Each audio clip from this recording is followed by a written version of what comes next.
लेकिन जरा आपको बताते हैं कि जिस बयान को लेकर घेरा जा रहा है हुआ क्या है, कैसे बीजेपी ने यहां चौतरफा हमला कर दिया अरविंद केजरीवाल पर। चलिए जानकारी जल्दी से आपके सामने रख रहे हैं, आपको बताते हैं। दरअसल केजरीवाल के बयान पर सियासत तेज हो गई और जमकर यहां राजनीति हो रही है। बीजेपी ने यूपी बिहार के अपमान का आरोप लगा दिया है। सम्मान से देखिए इसे जोड़ दिया गया है। दिल्ली में बीजेपी ने पूर्वांचल सम्मान मार्च निकाला, हमने आपको तस्वीर भी दिखाई और आप संयोजक के आवास तक ये मार्च निकाला गया। पूर्व मुख्यमंत्री अरविंद केजरीवाल के आवास तक ये मार्च पहुंचा। दिल्ली पुलिस ने बैरिकेड लगाकर मार्च को रोका है और रोकने के दौरान जब प्रदर्शनकारी नहीं माने तो पानी की भी बौछारें की गई हैं उन्हें नियंत्रित करने के लिए। करीब 50 लोगों को ऐसे में हिरासत में भी लिया गया है, ये जानकारी मिल रही है। तो कुल मिलाकर देखिए प्रदर्शनकारी सीधे सीधे ये कह रहे हैं कि ये अपमान है, पूर्वांचलियों का अपमान है जो दिल्ली में रहते हैं, जो दिल्ली में यहाँ कर्मठ होकर यहाँ कामकाज करते हैं। क्या कह रहे हैं वहां पर लोग, हमने उनसे भी जानने की कोशिश की, सुनिए जरा उनकी क्या राय। केजरीवाल जी को सबक मिलेगा इस बार। उन्होंने पूर्वांचल का जिस तरीके का अपमान किया है, पूर्वांचल उनको निकाल फेंकेगा। केजरीवाल जी को माफी मांगनी चाहिए जो उन्होंने पूर्वांचल समाज की बेइज्जती करी है। केजरीवाल बांग्लादेशी रोहिंग्यों के पार्टी हैं, इनको दिल्ली छोड़ना होगा। पूर्वांचलियों के अपमान किए हैं। हम लिट्टी चोखा खाते हैं तो केजरीवाल को भगाना भी जानते हैं। अभी वो बोलते हैं पूर्वांचल के खिलाफ ही क्यों बोलते हैं? छठ वाली बात हुई, छठ ग्राउंड के बारे में, तब भी उनको पूर्वांचल से दिक्कत थी। पूर्वांचलियों के ऊपर झूठा आरोप लगाया है। उत्तर प्रदेश की जनता को झूठा बोल रहा है कि हम फर्जी वोट बनवाते हैं। अरे आप कितना झूठ बोलोगे, कुछ तो शर्म करो। देखिए कल ये बयान आया था अरविंद केजरीवाल का और चुनाव आयोग से मिलने पहुंचे थे पूरे प्रतिनिधि मंडल के साथ और उसके बाद जो बात उन्होंने कही वो उनके लिए ही सेल्फ गोल जैसी साबित होती दिखाई दे रही। कल कहा क्या था, क्या बयान दिया था, चलिए जानकारी जल्दी से आपके सामने रखते हैं, आपको बताते हैं। दरअसल अरविंद केजरीवाल ने कल चुनाव आयोग से यहाँ पर मुलाकात की और बीजेपी पर नाम कटवाने और नाम जोड़ने का आरोप उनकी तरफ से लगाया गया। 22 दिनों में 5500 वोट काटने का आरोप वो लगा रहे थे कि 5500 वोट काटे गए हैं और 13,000 नए वोट बनने के लिए आवेदन भी दे दिए गए हैं। यह भी आंकड़ा उनकी तरफ से रखा गया। 15 दिन में 13,000 लोग कहां से आए, यह सवाल उनका था जो वो चुनाव आयोग के सामने रख रहे थे। 18.5% वोट की धांधली का भी आरोप, ऐसे में उन्होंने गंभीर आरोप लगाया और कहा कि यूपी बिहार से लोगों को लाकर फर्जी वोट बनवाया जा रहा है। इस तरह की बात उनकी तरफ से कह दी गई, जिसके बाद बीजेपी ने इसे सम्मान से जोड़ा है और यही वजह कि बड़े स्तर पर प्रदर्शन हुआ है। अरविंद केजरीवाल ने कहा क्या, पहले वो भी सुन लीजिए जरा। 15 दिसंबर से कल तक 13,000 नए वोट बनने के लिए 1 लाख वोट की असेंबली है, छोटी सी असेंबली है, उसमें 13,000 नए लोग कहां से आ गए? 15 दिन में कहां से आ गए? पिछले 15 दिन में 13,000 नए वोट बनने की एप्लीकेशन आई है। जाहिर तौर पे ये यूपी और बिहार से ला के, यूपी आसपास के स्टेट से ला के फर्जी वोट बनवा रहे हैं ये लोग। 23,000 ये और 5,500 ये 18.5% वोट अगर किसी विधानसभा की इधर से उधर कर दी जाएंगी तो फिर चुनाव थोड़ी है, फिर तो केवल तमाशा है, नाटक है। तो देखिए अरविंद केजरीवाल ने कहा कि यूपी बिहार से लोगों को लाकर यहाँ पर फर्जी वोटर बनाए जा रहे हैं और ये विधानसभा चुनाव के साथ खिलवाड़ है। ऐसे में बीजेपी के राष्ट्रीय अध्यक्ष जेपी नड्डा ने इस पर तुरंत सवाल किया। उन्होंने ट्वीट किया। ट्वीट में क्या लिखा, चलिए आपको बताते हैं। बीजेपी अध्यक्ष ने केजरीवाल के बयान पर ट्वीट किया और ट्वीट कर लिखा कि एक तरह से यूपी बिहार के सम्मान से इसे जोड़ा, क्योंकि बयान में सीधे सीधे यूपी बिहार का जिक्र कैसे अरविंद केजरीवाल ने किया था आपने सुना। उन्होंने कहा कि 10 सालों में आपदा बनकर भ्रष्टाचार का पहाड़ खड़ा किया। अरविंद केजरीवाल को हार का डर सताने लगा, उन्होंने इसे हार के डर से भी जोड़ा और बौखलाकर यूपी बिहार के लोगों पर अनर्गल बयान दे रहे हैं। यूपी बिहार के लोगों को फर्जी वोटर कहकर अपमान किया जा रहा है। जेपी नड्डा ने यह भी अपने ट्वीट में लिखा और कहा कि जनता सत्ता से उखाड़कर उन्हें इसका जवाब जरूर देगी। यानी सम्मान से जोड़कर सीधे सीधे यहां पर बता दिया उन्होंने कि इसे सम्मान से जोड़कर वो देख रहे हैं और जनता जवाब देगी। और उस पर वार पलटवार कैसे हो रहा है, कैसे बीजेपी के और नेता जो बिहार और यूपी के बड़े चेहरे हैं अब वो मैदान में आ गए, सवाल पूछ रहे हैं, सुनिए जरा।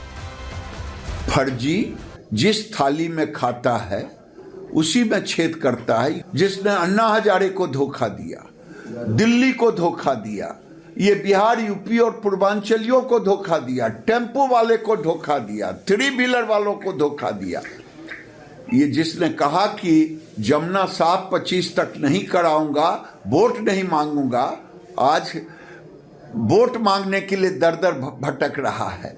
ये धोखेबाज है अपने बातों पे नहीं रहता, और बिहारियों को कह रहे हैं फर्जी, यूपी वालों को कह रहे हैं फर्जी, पूर्वांचलियों को कह रहे हैं फर्जी।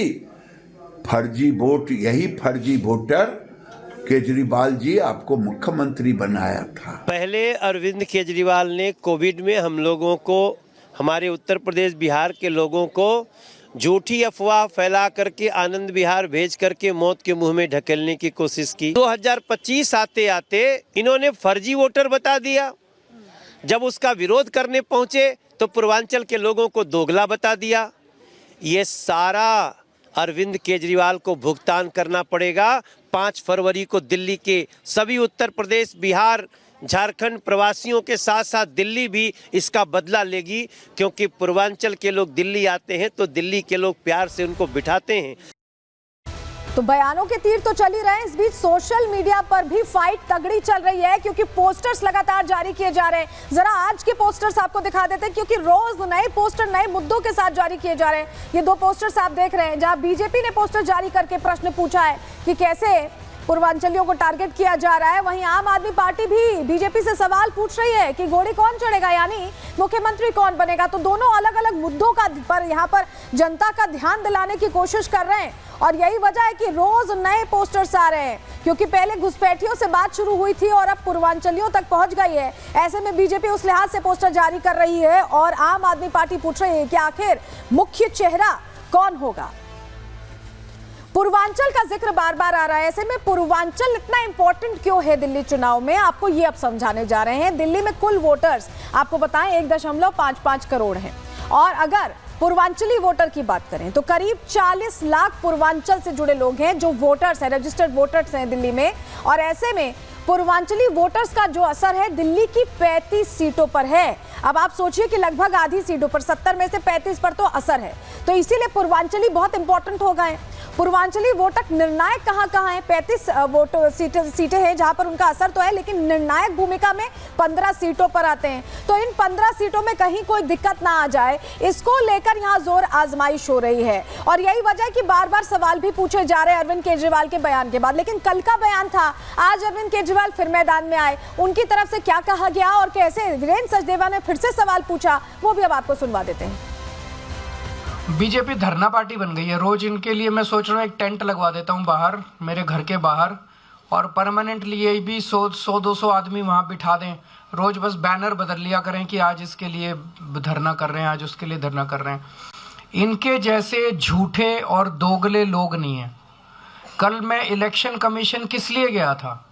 इलेक्शन कमीशन इसलिए गया था, इलेक्शन कमीशन से ये शिकायत करने कि रोहिंग्या का बहाना बना के पूरी दिल्ली के अंदर भारतीय जनता पार्टी पूर्वांचलियों के और दलितों के वोट कटवा रही है। सत्ता हाथ से निकल रही है, तो जिस तरह की भाषा का वो प्रयोग कर रहे हैं,